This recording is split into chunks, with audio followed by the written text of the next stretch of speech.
Hello, welcome everybody. My name is Brittany Dawn Cook. I'm the Executive Director of the California State Library Foundation, the proud philanthropic partner of the California State Library, and this is Dear California, a night with the Glbt Historical Society. Tonight we're joined by Kelsey Evans and Andrew Schaefer, and they're going to be talking to us about the Glbt Historical Society as well as the grant they received from the California State Library. I do believe they received it in 2019, but it was given to them in 2020. Correct me if I'm wrong, but let's get started. I won't take up any more time. I will turn the mic over to Kelsey and Andrew to let them begin. Thank you. And thank you for inviting us to be part of this. I'm sure Daniel, our finance director, could tell you exactly when the funds came through, but anyone else listening, hello. Thank you all for joining us. I'm Andrew Schaefer, the co-interim executive director and director of development and communications. I think that's our whole title. And I'm Kelsey Evans, she, her pronouns, and I'm the other co-interim executive director and the director of archives and special collections. We wanted to give you a quick introduction to the Historical Society and who we are for those of you who aren't familiar with this. Brittany Dunn, if you want to share the presentation. I promise this whole thing won't be a boring slide deck, but it'll make it a little bit more interesting for a minute at least. Hey, there we are. All right. I took that photo. Is that Sandy? Yes, I took that photo. It's nice of you to join us. It's a well-loved photo around the Historical Society. We don't have many from those early days. And if you see, we've got your name on the slide here. The mission of the mission of the Glbt Historical Society is to collect, preserve, exhibit, and make accessible to the public materials and knowledge to support and promote understanding of LGBTQ history and culture in all their diversity.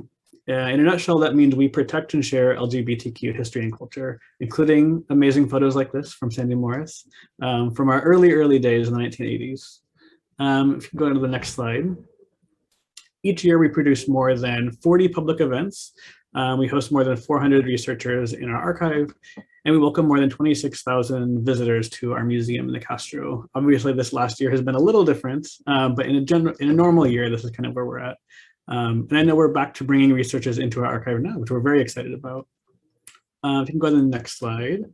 The core of our work in our organization is our archive, where we hold over 1,000 individual archival collections that range from personal diaries to organizational papers to drag outfits and audiovisual documentation of decades of our history. I want to highlight just a few of my personal favorites to give you a taste of our collection. So if we can go to the next slide.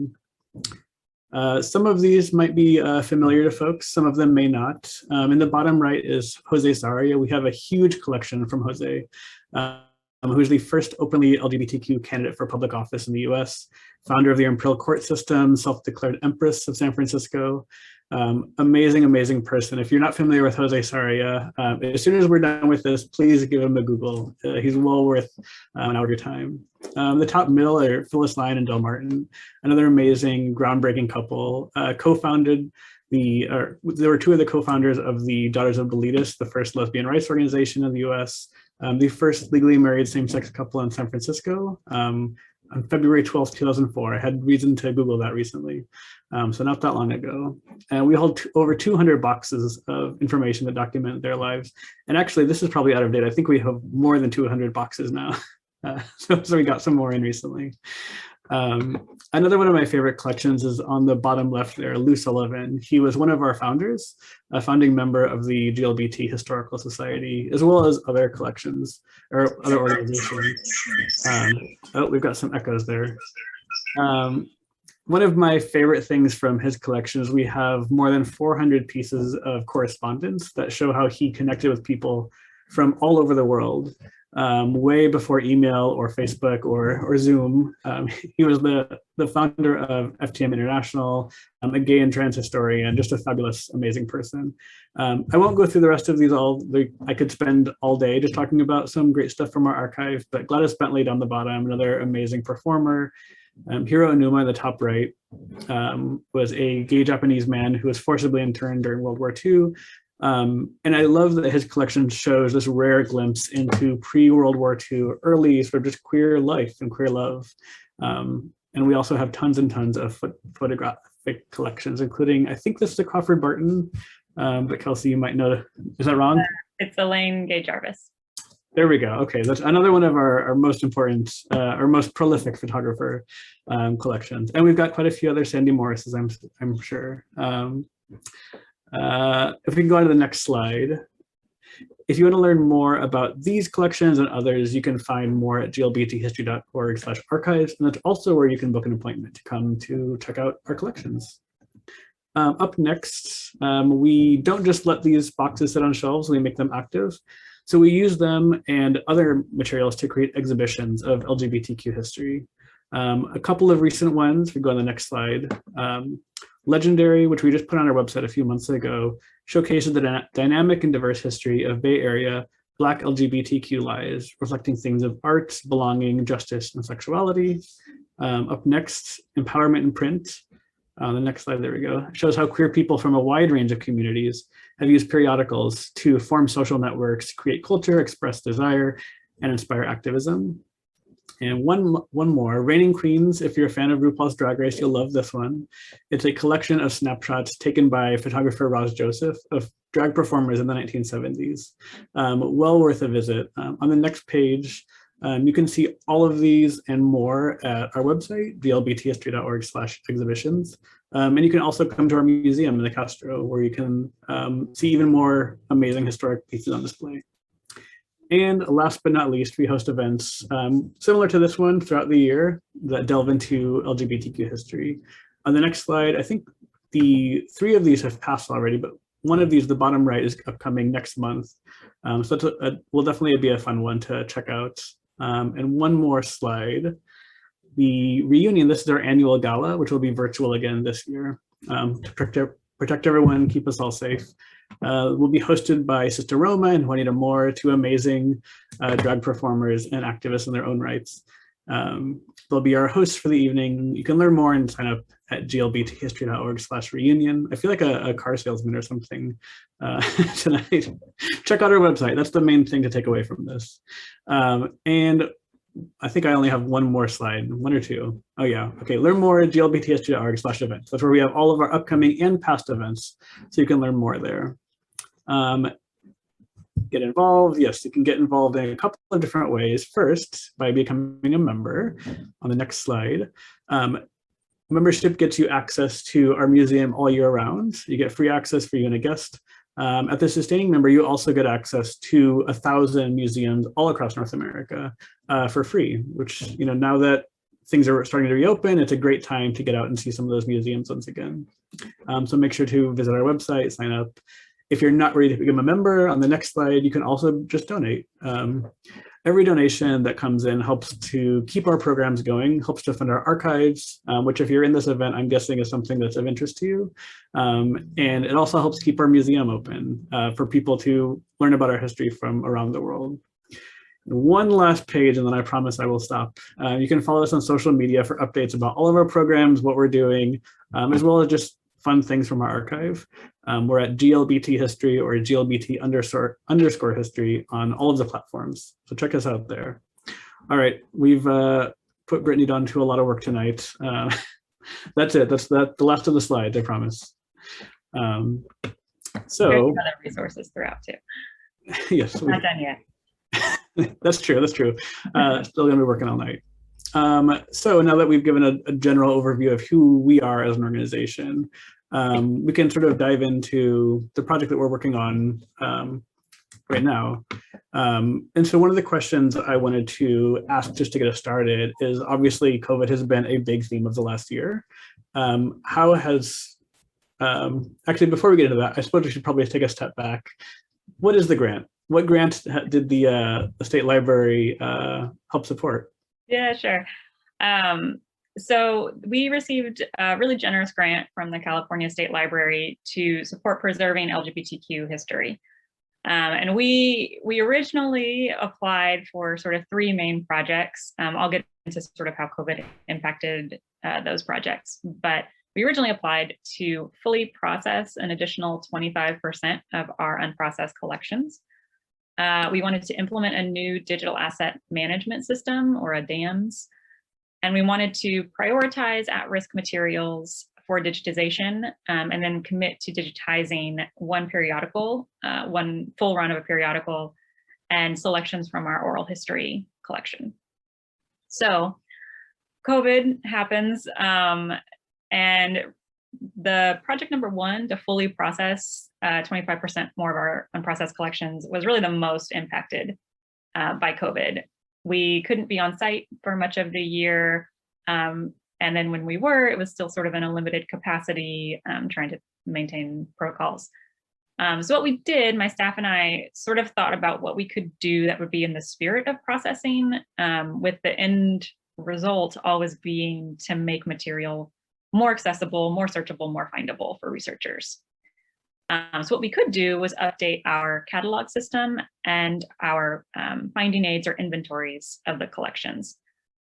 So this was a really great opportunity for us to migrate all of our records from a sort of siloed standalone search system that existed just on our website, migrating all of our catalog records to the Online Archive of California, or the OAC.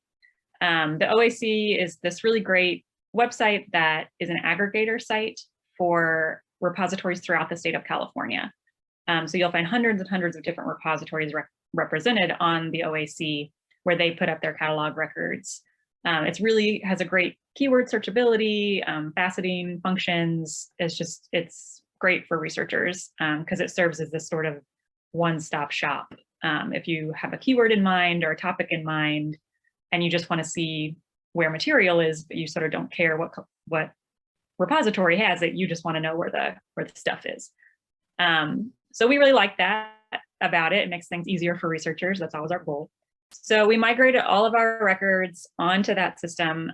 When we started the project, we had about 200 records there. At this point, we have over 800, which represents about 85% of our total collections. And those remaining ones are sort of still in process, or still need a little bit more work before they're fully able to be available to researchers. So that's really great. It has really improved findability. It was sort of a silver lining, I suppose, of the pandemic, that it gave us the opportunity to do that. We were also able to take existing inventories that we had written, or previous archivists really had written, that just weren't quite ready for publication. They weren't totally cleaned up. So they existed on the back end, and we were sharing them with researchers sort of on site, but they weren't available online.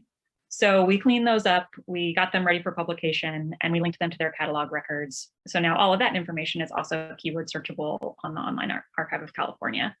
So again, just really increasing searchability, hopefully increasing usability for the collections. Once we are able to have the reading room open again for sort of physical archival work.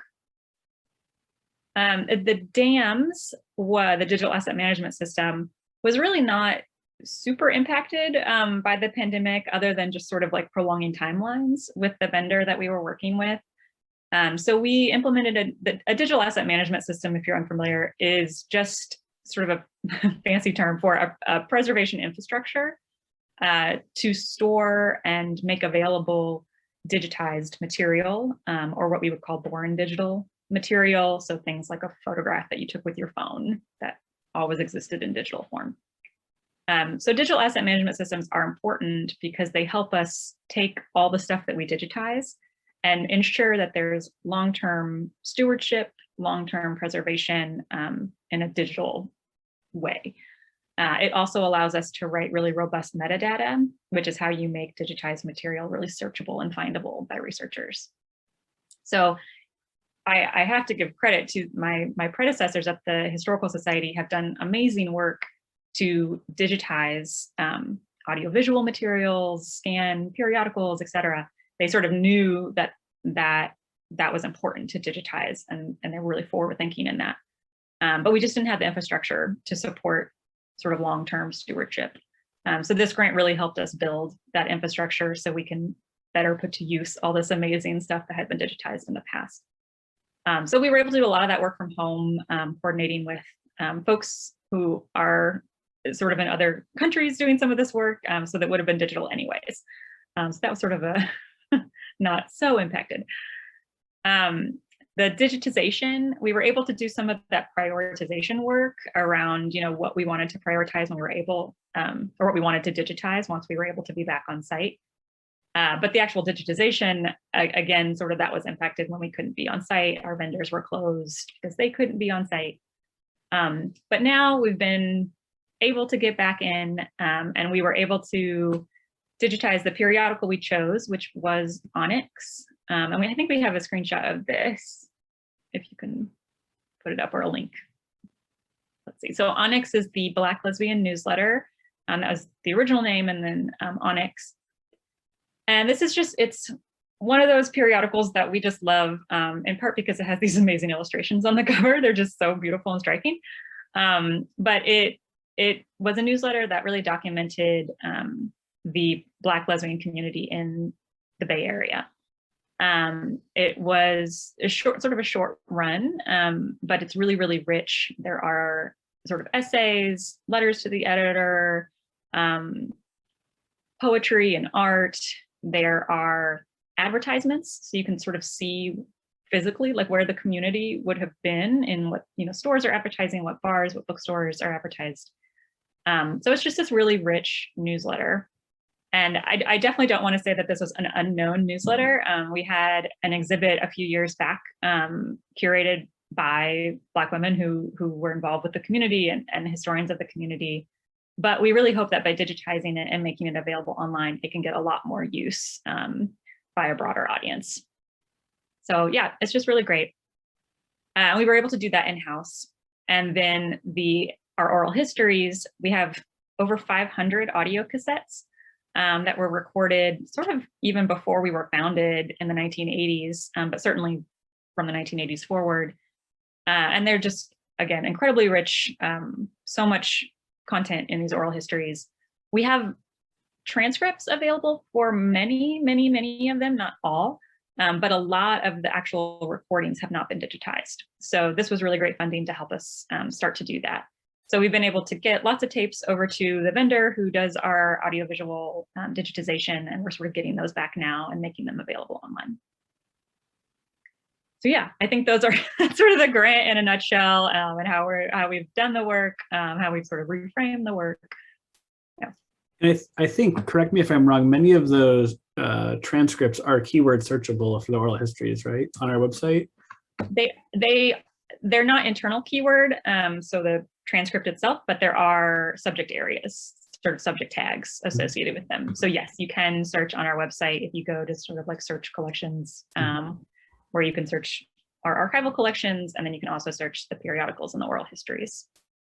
Those are a fantastic way to lose an afternoon. I have lost many doing that. They're pretty great, yeah, and they're all, the transcripts are all available, downloadable, sort of in PDF. Yeah, the Jose Sarria ones are some of my favorites, but I might be biased. I'm just a huge fan. I think, so what you're talking about makes me think about like the way, obviously we've done a lot of work over the last year on infrastructure, really building out robust resources and robust systems that can serve us long into the future, which I think is really a good long-term use of this like really weird year. How has that changed our relationship with researchers who come in and like want to get access to like the collections in the last year? Yeah, so obviously when the pandemic hit and everything was shut down, we really quickly pivoted to remote access being the priority, because we obviously couldn't have on-site access. So our reference staff, I have to give credit to Isaac Hellman. He's our wonderful reference archivist, just really stepped up and was willing to change workflows, find ways to be available. And so, we shifted from an in-person reading room, which was where folks would come, we would serve boxes, they would look through them, to answering all reference requests via email, phone, sometimes Zoom calls, if that was easier. Everything just went online. We already previously had answered reference questions via email and phone. So again, it's just a lot a lot more of a workload there, everything with all of the inquiries coming that way. But, you know, we knew, again, knowing that remote access had to be paramount, we really dove into building more usable, more robust digital collections. So one of the first things we did was we completely redesigned our digital collections page on our website. We just made it more usable, more searchable, and sort of built a workflow that allowed us to build new digital collections sort of super fast, relatively speaking. So we went to our back end, which again, a lot of material had been digitized, but for whatever reason had not been made public previously, sort of on the internet. So we built digital collections from previously digitized material, wrote metadata pretty quick, put them up on usually the Internet Archive, which is a platform that, if you don't know about it, again, something I recommend checking out. The Internet Archive is a local nonprofit as well. And they host all sorts of different material. They also archive the internet, hence the Internet Archive of their name. So if you ever want to search a website, they're your place. So we built all these new digital collections. So this is sort of the page you can see. We have over 50 digital collections now that include thousands and thousands and thousands of photographs, audiovisual recordings, periodicals, really you name the type of material and we'll have it there. We were able to, right before the pandemic, photograph many of our art and artifacts as well. So we built that too. So you can even see some of those, you know, three-dimensional objects in a photograph form. So this was really, really valuable for researchers. You know, we were able, when folks would write to us, for the most part, guide them to at least something that would be of interest to them in the digital collections. It may not be everything. Certainly this is not everything that's in the archives, not even close. But it did allow us to meet many researchers' needs. The other thing that we did was we leveraged sort of existing partnerships that we have with other digitization vendors. And so that had, you know, again, previous digitization, it was kind of only available in our reading room on site. We were able to work with them to get links that we could share with researchers remotely. So again, just trying to think about all the different resources that we already had digitized and how we can make those available to researchers. We also built a whole new resource, or sort of a page of resources called the primary source sets. So if you want to go to those. So this, we really thought about the broad base of our researchers. You know, we have everyone from professional historians to filmmakers to students, some of whom are, you know, middle school or high school students. So folks who are novice researchers, but they're really curious and really want to have access to information. So we thought about how we could build a platform that would be more usable to them.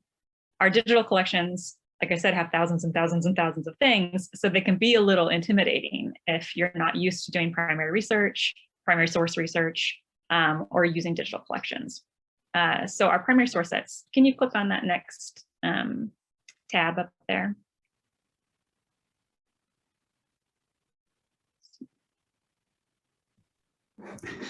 Show what this. Do you see it, Brittany? Should be the next tab over. Yeah. I'll drop the links in the chat as well if people want to Awesome. go browse. Well, I'll just talk about them while we get them up. But the primary source sets are basically topic oriented. So our digital collections are all by collection. The primary source sets are by topic. So it might be an event, like the Gay Games, a person like Jose Sarria, our link. We're back again recording. And then there are links to usually around 10 or so sources that relate to that topic that have been sort of curated by archival staff and volunteers and interns. So our goal again is to just have a researcher who may not really know how to work with primary sources, may be unfamiliar with the platform, be able to come and at least get going on a topic and learn something. So this has been really great during the pandemic. You know, we had a lot of students reaching out, trying to do remote learning and that sort of thing, along with educators needing resources. Moving forward, we are hoping to sort of better align these with K through 12 curriculum frameworks, because LGBTQ history is now sort of required to be a part of this curriculum. So we're hoping that our resources can help educators fulfill those educational goals. Yeah, I think that those are sort of the main ways. And obviously now we're reopened in the reading room. I will say, you know, we've been able to welcome folks back safely with our, you know, protocols in place. So more traditional sort of on-site reading room access is open again. But all of these, you know, digital collections and primary source sets and things we built, again, hoping to have a longer life than just the pandemic, sort of fit into larger goals that we had even before this. Yeah, absolutely. These are resources that people can continue to use you know, going forward. And I think one of the great things is that means that now people don't need to come to San Francisco to do research necessarily. Obviously, there's a lot more stuff in the archive than just what's on there, but that's always going to be a barrier. Just, you know, people who are far away or don't have that access. It is tricky. I was actually in the office today and actually saw someone doing research for the first time in years, and it was so just beautiful. I didn't realize how much I missed seeing that. People actually using the collections. It's a very good feeling. Absolutely. So as you're talking about all these different digital resources and like the stuff that we have digitized and the stuff that we continue to digitize, how do you make decisions about priorities for both, like, what do we scan, what do we copy, you know, what do we digitize, and then what do we put into these primary source sets? Because we have much more than will fit in these. How do you make those decisions? Absolutely. So we wish we could digitize everything, right? I'm sorry, I don't know why I'm muted. So, you know, we hope we could digitize everything. We wish we could digitize everything. Digitization is costly, it's time intensive, it's staff intensive. So at this point, that's just not a reality. So we do have to make decisions all the time about what we digitize. Basically, digitization decisions come down to two major factors. One is sort of subject content related, and the other is sort of material and preservation concern related. On the subject end of things, we really try to make sure that we have a diversity of information represented in the digital collections. So we do sort of assessments, actual assessments of our digital collections, sort of what groups are represented, where are the gaps, what time periods are more represented than other time periods, what communities are represented more than others. And we try to fill in those gaps as best we can when we make new decisions around new digitization projects. You know, our goal is to make sure that folks can see themselves in these digital collections, along with the history that they're looking to study. We have some sort of major areas of strategic growth that are identified explicitly in our strategic plan, which include, you know, better documenting people of color, better documenting people with disabilities, trans folks. So all of those areas, again, are sort of prioritized for digitization, in large part because they are historically underrepresented in our archive and in archives more generally. So those are sort of content considerations we take into account. I'll also say we try to stay somewhat abreast of sort of what's happening in the field and sort of scholarly research and topic areas that are of particular interest, or there's a lot of work around them. And if we have collections that can really speak to that and could really be helpful, that might be something we would consider as well, along with wanting to make our major collections available. So, you know, we're really proud of our Jose Sarria collection, our Phyllis and Dell collection. Those are really, you know, marquee collections along with many others, but we want to make sure that those are well represented. The preservation side of things is basically comes down to some material is what we call it's, you know, at risk, it's high risk material, meaning it's going to degrade much faster than other types of material, which makes it a lot more vulnerable to content loss. A really good example of that is audiovisual material. If you look at like a VHS tape, it's got about a 30-year life cycle before it starts to degrade and lose the content quality. So those are really prioritized for digitization over things like paper, which can have a longer life cycle, just sort of being happy on a shelf as long as we don't set it on fire or dip it in water, it'll be fine for a long time. Audiovisual recordings, not so much. So these, material preservation concerns as well. And then as far as what goes into the primary source sets, I work with my team to curate that. We sort of dig. Sometimes we come to a topic that we think is important to have represented. Again, trying to think through all of those representation areas, trying to make sure we have a diversity of topics represented.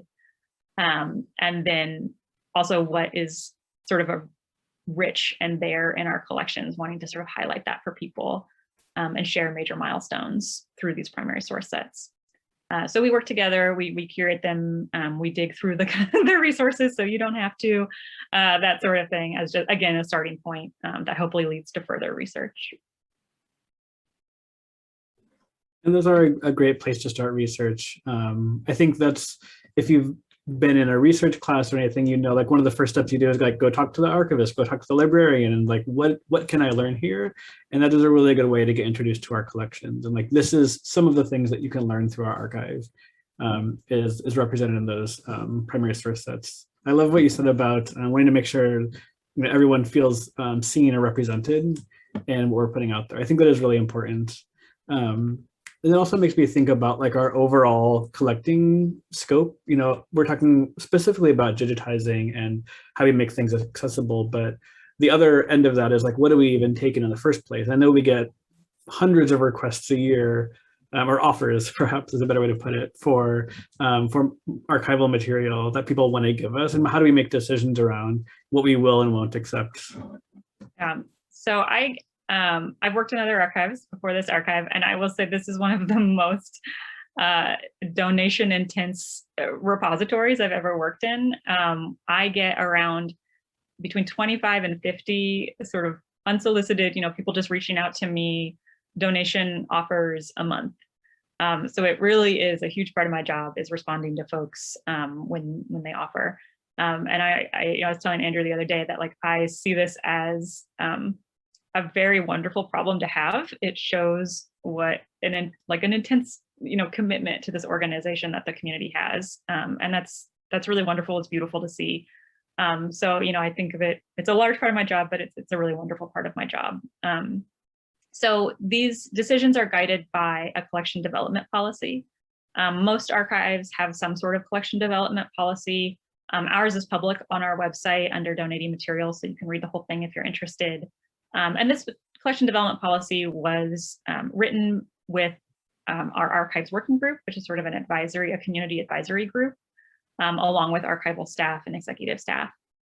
And it's sort of regularly reviewed to make sure that it's still in alignment with our strategic goals, what our strengths and weaknesses are in the archives. So it is a living document, and it can change over time depending on a lot of different factors. But for the most part, our focus is LGBTQ history. Everything has to relate to that. We have a geographic scope currently, which is limited to Northern California. So, our collections are really rich in that area.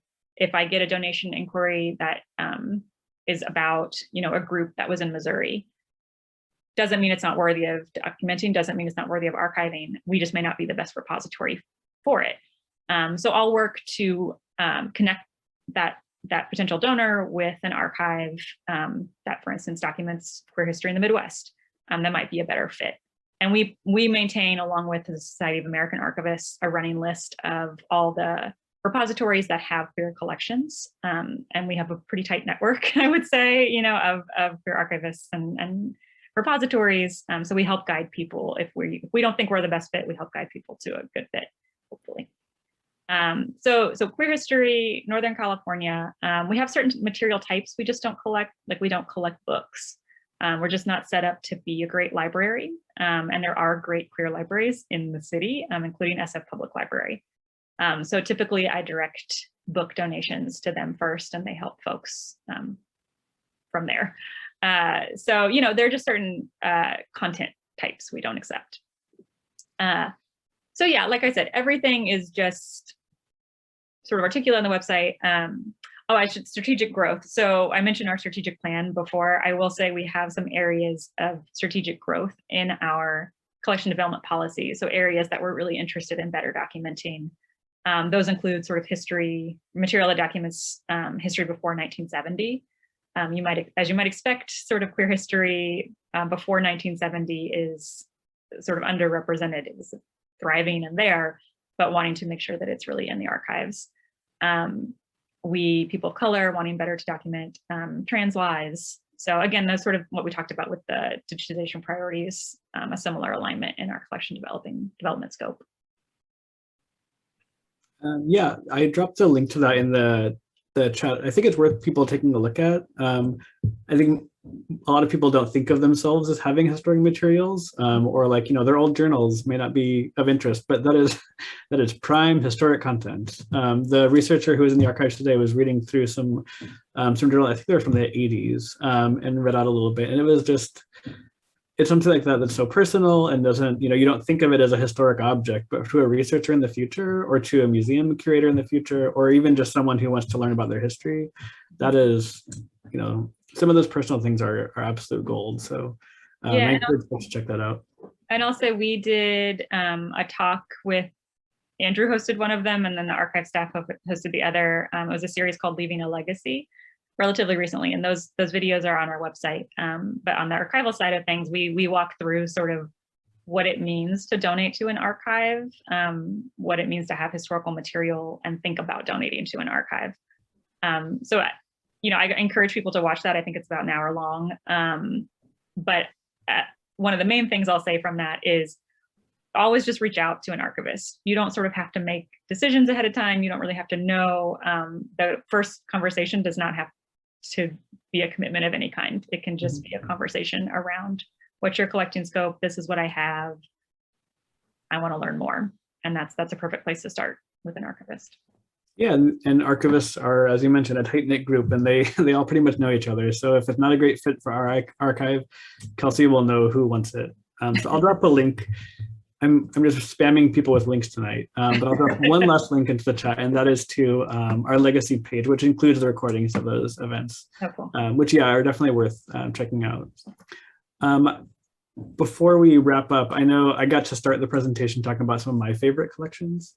So I wanted to give you the opportunity. What are some interesting things that have come into the archive recently? Yeah. So we get cool stuff all the time. It's sort of hard to fix sometimes. But a few things that have come in recently that I sort of think are cool. We have a collection around the deaf gay community. And in particular, the deaf leather community. So it's this really fascinating collection that documents these intersections of the deaf community and the gay community and the leather community. And I just think it's really rich in historical information.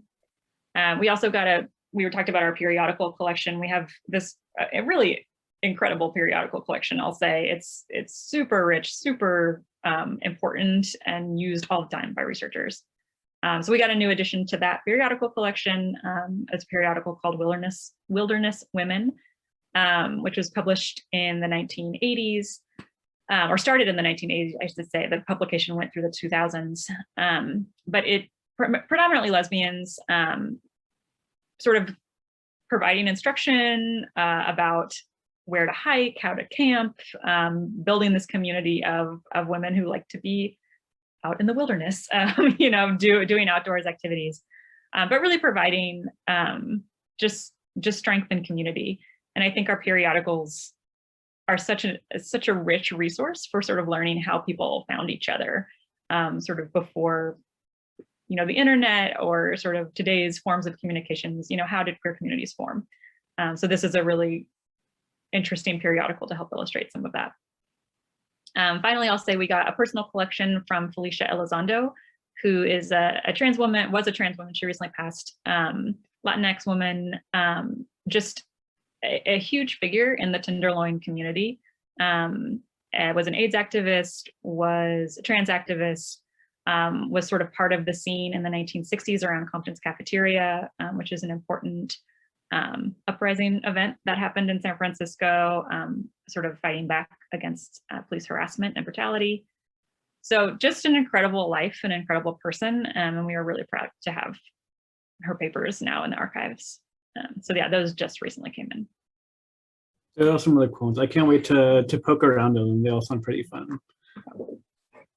If people want to come check out the archives, how do they even start that process? Sure. So I always want to really stress that we are open to the public. You know, you don't have to be a professional researcher. You could never have been to an archive before ever in your life. And we are a great archive to start with, because we're going to be hopefully very, very welcoming. You know, that's really our top priority, is making sure that everybody feels like they can come in and use this material. So you just make an appointment with us if you want to come physically into the reading room. And you can do that by just emailing reference@glbthistory.org. Sort of before the pandemic, we had an online system that may be coming back fairly soon, now that the pandemic is hopefully shifting. We'll see. Delta is scary, but whatever. But I always just encourage you to reach out to reference@glbthistory.org. That's our reference archivist, Isaac, who I mentioned before, and he'll follow up. So you just make an appointment. You can come visit on site. If you want to start sort of remotely, that's totally fine. We just went over all of these digital collections, everything that's available on the website. So just poking around the website is a really good place to start. If you don't know, if you sort of have a broad question, but you're not really sure, emailing that reference email is also totally fine. And you can just sort of start with a question. And then our reference staff can sort of help guide you to what collections might be of interest to you, what digital collections might be useful. So you can always start with sort of a broad question too. Absolutely. I remember many years ago when I was doing research in the archive, sending some of those emails of like, I have a question about X. Do you have anything? Yep. And the archivists are very, very good at answering those. So I encourage people to do that. I think that's about all we have sort of for our sort of discussion. Is there anything else you want to go over before we open it up to questions? I don't know. One last thing I'll say about visiting, we'll typically ask you to pick a couple of, at least one collection you're interested in starting with, but all of our collections are housed on site. Not all archives are that way. So, you know, that one of the benefits of that is that if you start your research on site and you're sort of in a box, and then you talk to the archivist and they're like, oh, there's this other really cool collection that you might want to see, we can sort of organically serve stuff in the reading room that way for you.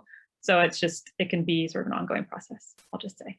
That's a little bit unique at our archives because we have everything on site. Yeah, it's very convenient. I've done research in archives where you have to like request it and then it's got to come from the offsite storage, and it's a huge hassle. Yeah. So I think we can open it up to questions. I don't know if there's a preferred format for questions for these events, but if people want to drop questions in the chat or just unmute yourself and toss it out. I see one that was sent in the chat. How many employees do we have? I think we are currently at 9. Is that right? Yes. No. Well, Megan. Or 10. Yeah. That 10. Yeah. So sorry. We just hired somebody for a National Archives grant. We're very proud to have received an HPRC grant that got deferred with the pandemic, but now we're up and going. So yes, Megan was just recently hired. The archive staff is relatively small. It's myself, it's Isaac as the reference archivist, and Megan, who is now our project archivist for a grant term. But that's it. So, you know, we rely a lot on volunteers and interns to help with projects. We have a pretty robust and formalized intern program that we do to really I see it as fulfilling educational and sort of outreach goals for the archives. You know, we want to help develop that next generation of archivists by hosting these internships. But especially prior to the pandemic, we had really great volunteers who had been volunteering for years and years, many of whom were sort of retired librarians or people with archival skills. So they brought that, you know, with them to those volunteer positions. So they were really great, and we're hoping to have them back again once we sort of get out of this. But yeah, so we're a small team in the archives, but I can't say enough wonderful things about my colleagues. I couldn't do my job well without them, and they are great. You do have a really great team, and your team I think has the most fun of the whole organization. You have the coolest stuff. The exhibitions team has got a pretty cool fun. They have some fun. Yeah, that's the other third of the organization is our museum and exhibitions team. So which we didn't really talk about tonight because this is more focused on the archives, but that's a whole other facility and team, and they do incredible work to take the stuff that Kelsey's collecting and translate it. into something that is easily publicly accessible. And that's, I'll also say for researchers, on our online resources page on the archives, we actually link out to the exhibitions, page. We connect people to online exhibitions, because those are incredibly rich and really great places to start when you're doing research. A lot of the material on display comes from the archives, but some of it's from on loan too from other organizations. But there you're going to find a lot of curated information, so some more didactic, text. So that can be a really, really great place if you're wanting to just learn about queer history. I can't say enough good things about our exhibitions. Yeah, absolutely. They're a great team, and they put together some really fantastic work. What other questions have people got? I see a few familiar names. Daniel, if you have any questions, you can just email me. Let's see, another question: is there or will there in the future maybe be a listing of audiovisual assets that have already been digitized? That's a good question. Do we have a sort of master list? I'm sure we do somewhere. We do. It's not super public. I will say we sort of use it to track what we've digitized, what needs to be digitized, but it is something we could share with a researcher if they were sort of interested. We, for the most part, a lot of our sort of digital things that have been digitized are available on our reading room computer and sort of an internal system there. So also making an appointment to come in, and I know that seems counterintuitive. We're working on it. The DAMS is going to help with this. But coming into the archives, you can view most of the things that have been digitized, the audiovisual material that's been digitized. So those, and like I said, we've tried to make a large portion of those available online already. But yeah, it's sort of a long answer, but it's a yes and a no. We have a list. You could ask us for it. In the reading room, you'll also have more access to what you have online right now. Mm-hmm. And we have a lot online right now. Yeah, and I think it is worth like disambiguating like online versus digitized, because we have a lot of stuff that has been digitized so that it's preserved, but it's not online for copyright reasons or because like hosting or whatever. We have a lot more than what's available on like even the OAC, which houses or points back to a lot, or Internet Archive. Yeah, and one thing I'll say, if you're a researcher and you have a project in mind and you start on the OAC searching our collections, a lot of times if there's online material, it'll be linked from that record, but not all. Those are just sort of publicly accessible ones. So I would always email reference. If you find a collection you're interested in and it's got some AV in it that you want to know if it's been digitized or not, just email us. And if it's not public, we may be able to share it with you even remotely using different share platforms that are private. Mm-hmm. But yeah, just always reach out to us. Is a good call. And if people haven't done research, on the OAC, we often list the I don't remember what it's called, the inventory, is that what it's called, of the collections, that does go like folder by folder or at least carton by carton, what is in this whole collection. So it's not just Jose Sarria papers, it's Jose Sarria papers and then 40 pages of detailed notes of exactly what's in all of those boxes, some context. And so it is very, very robust information. Mm-hmm. Those are called, if you hear an archivist say the word finding aid, I am an archivist who does not like the term finding aid because I find it confusing to people who aren't archivists. Finding aid just basically means an inventory of the collection. So it's meant to aid in your finding of things. But yeah, so if you see a longer listing, that's a finding aid, or if you hear an archivist talk about a finding aid, basically means an inventory. I knew there was a word for it, I just couldn't remember what it was. I know, because nobody knows that term, unless you're a very experienced researcher or an archivist. Someone should do like a archivist to English dictionary or something, where we could translate all these terms. Yeah, that would be helpful. We've got about 10 minutes left. The chat's a little quiet. Anybody want to hop on screen and ask questions? Or I know there's at least a few people on here who have done research in the archives. I'm going to share those experiences.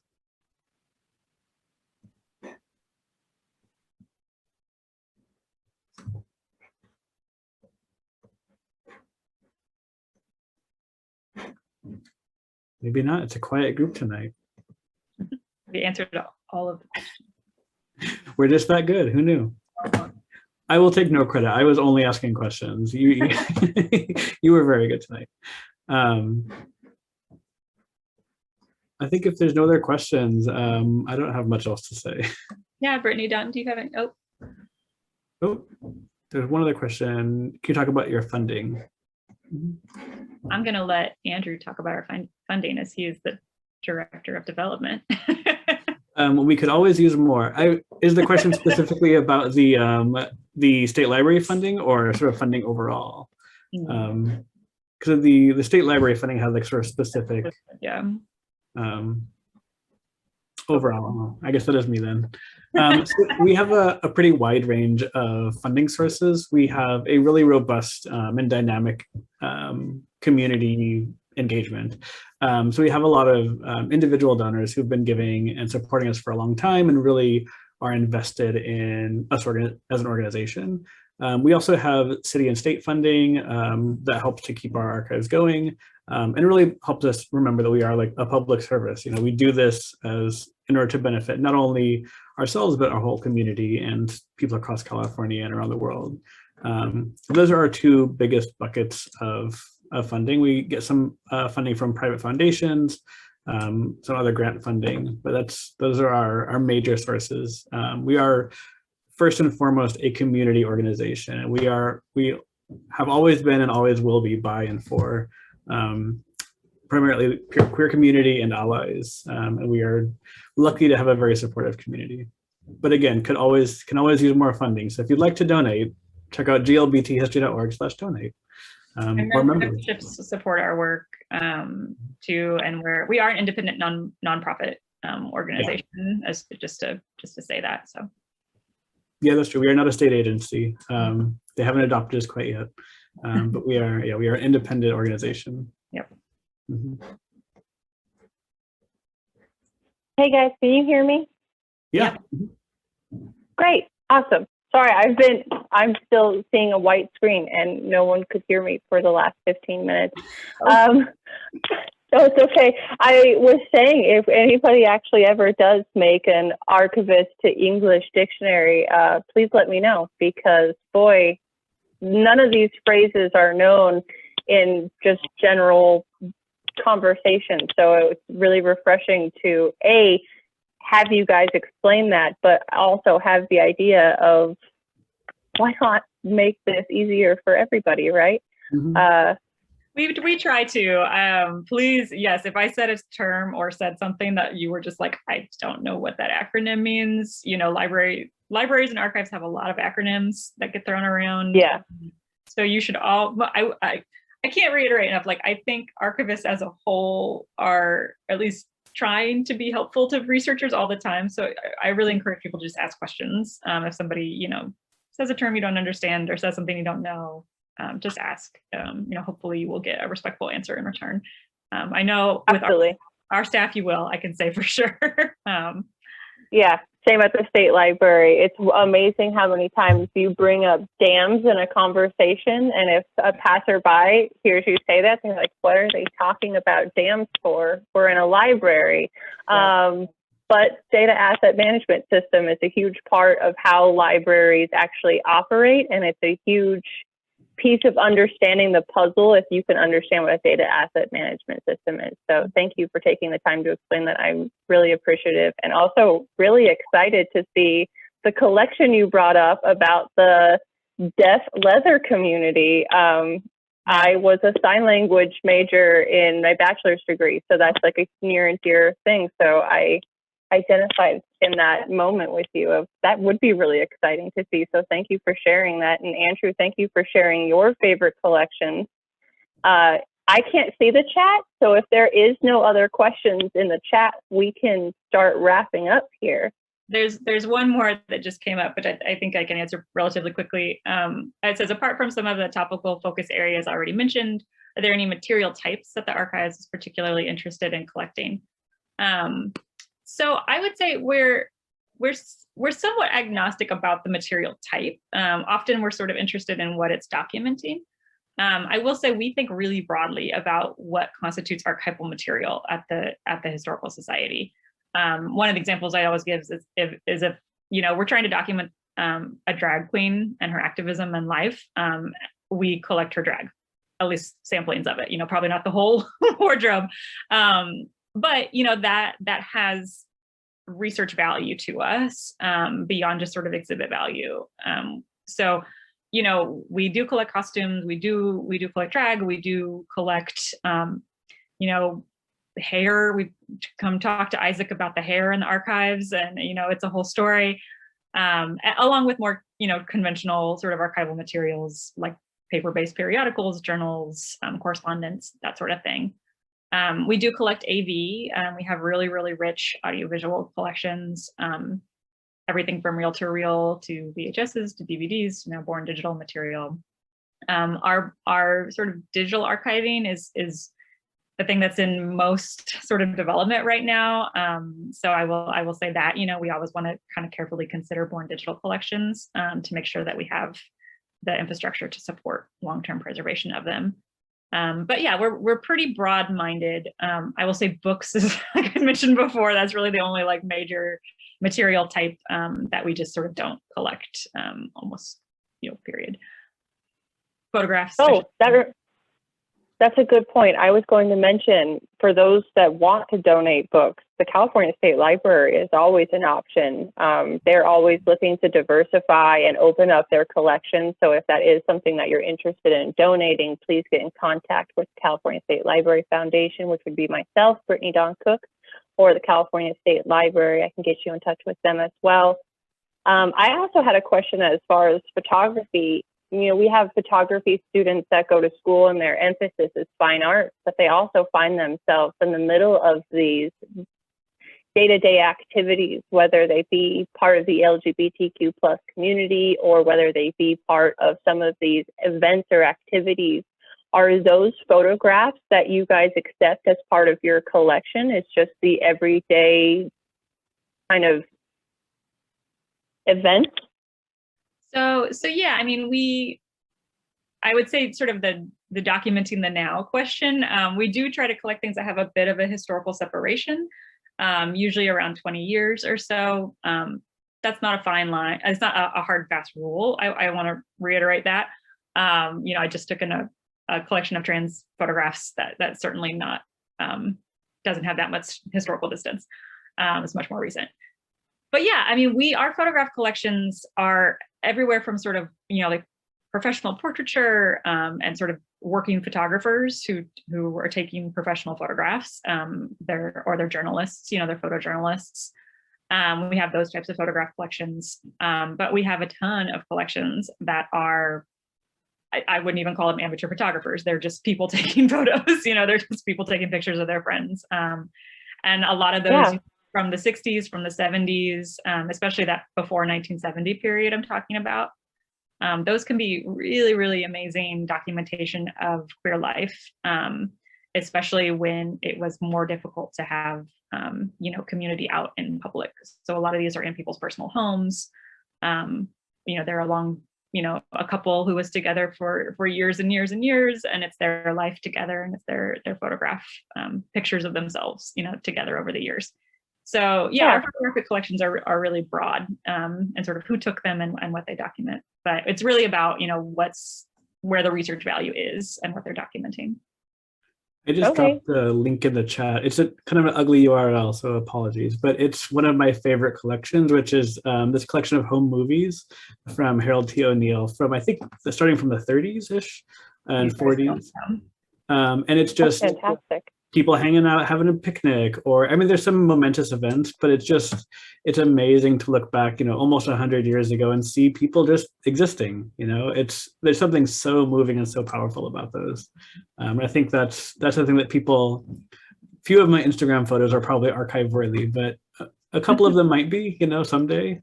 So it's worth thinking about that and asking an archivist for, if they want to archive some of those things. Andrew mentioned you're a fan of Drag Race up at the top, I think, and some of those have really, really great 1960s drag shows inside, some pretty historic bars in San Francisco that, like, I just kind of like, if I'm having a bad day, I'll just sort of watch some 1960s drag. It's great. And then move on with my day. So, there's just, the footage is just really incredible. Yeah, I That's love that fantastic. collection. I'm a huge advocate of no one ever deleting any of their photos, because you really can't tell what historical value they'll have 20 or 30 years down the road. As a photography student myself, you're always discouraged to, don't get cars or phone lines or any of that in your pictures. And I'm more like, why not? I mean, that documents our time and space that we're living in. So I'm really glad to hear that you guys have those AV and audio and video components that you're bringing out and sharing with us. I really appreciate that. Before we wrap up, is there any part of your collection that you think like you have too much of? Because I know at the California State Library right now, there's a huge emphasis because, for the longest time as Californians, we emphasize the gold rush and maybe not the right parts of the gold rush. So I'm wondering if you guys find yourself in a similar boat where you had an emphasis on a certain period of time or a certain collection, and if you've accumulated maybe too much of something. So I would say with queer history, I mean, trying to document what has been historically underdocumented and underrepresented in archival collections. Major archival repositories for a long time didn't focus on queer collecting. Yeah. So, we're always trying to right that kind of historical wrong as part of our work. But I will say one thing we sort of looked at recently, and this is really just because it's such a big event, is Pride documentation. We have the records of SF Pride now, which is really great. This is like a great collection that came in. We have some really, really amazing photograph collections and AV collections that document Pride from its sort of inception forward. And we just did some really great exhibits that sort of talk about Pride and the history of Pride. But that is one of the things I get really, really regularly is folks contacting me and saying, my aunt died and she took these really great photographs of like the 1985 Pride. Do you want them? That is a very, very common request. And I don't want people to stop sending me those requests because we still review those, we still look at those. But I will say we have a lot of documentation of Pride. And I think it's just because it's such a big momentous event for people, Yeah, no, I understand. And what, Andrew? A great place to take pictures. There's always something interesting. Yeah. I just dropped the links to our two recent Pride exhibitions in the chat. One is it's just photography, which is a really cool one. The other one is like the early, I think it's the first 10 years in San Francisco. Yeah, Pride. the early SF Pride. Thank you. We really appreciate it. We really appreciate both of you. Andrew, thank you for sharing all those links with us. I'm so sorry I couldn't share my screen anymore or that I can't see any of your faces right now. But I appreciate everyone coming tonight and taking the time to be here. Absolutely. Thank you all for listening to Andrew and me talk about the Historical Society, which we love to do. We absolutely do. Thanks for sharing your Thursday night with us. This was fun. Check us out at any of the links that I've sent you over tonight. There's lots more information there. And join us for the gala. It's going to be, Andrew worked so hard on the gala. It's going to be so much fun. I can't wait. Can I hold off sending you my Pride photos? No, Sandy, you should send yours. I want to reiterate, please keep emailing me about Pride photos. I don't want to sound like I don't want any more. We do have a lot.